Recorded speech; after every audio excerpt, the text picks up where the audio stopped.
আপনারা কি জানেন স্যামসাং এর ১ লক্ষ টাকার উপরের মোবাইলগুলোতে তারা আর কার্ভ ডিসপ্লে দেয় না, কিন্তু ইনফিনিক্সের ২০,০০০ টাকা দামের মোবাইলেও কার্ভ ডিসপ্লে দেওয়া হচ্ছে। আসেন জেনে নেই স্যামসাং কেন কার্ভ ডিসপ্লে দেওয়া বন্ধ করে দিয়েছে তাদের স্মার্টফোনে। কার্ভ ডিসপ্লে দেখতে সুন্দর হলেও এটার কিছু খারাপ দিক রয়েছে, যেমন অ্যাক্সিডেন্ট ও টাচ ইস্যু এর কারণে মাঝে মধ্যে টাচে সমস্যা করে। যারা গেমার আছেন তাদের এই সমস্যার দাম অনেক বেশি হয়। এরপরে আসি গ্লাস প্রোটেক্টর নিয়ে। কার্ভ ডিসপ্লের মোবাইল যারা ব্যবহার করে শুধুমাত্র তারাই জানে এটা গ্লাস প্রোটেক্টর নিয়ে কত ঝামেলা পোহাতে হয়।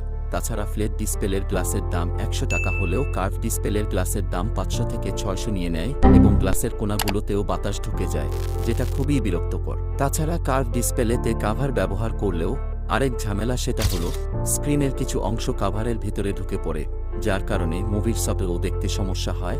আর কাভার ছাড়া ব্যবহার করলে আপনার হাত থেকে ফোন একবার পড়লেই বুঝতে পারবেন আপনার কপাল কেমন।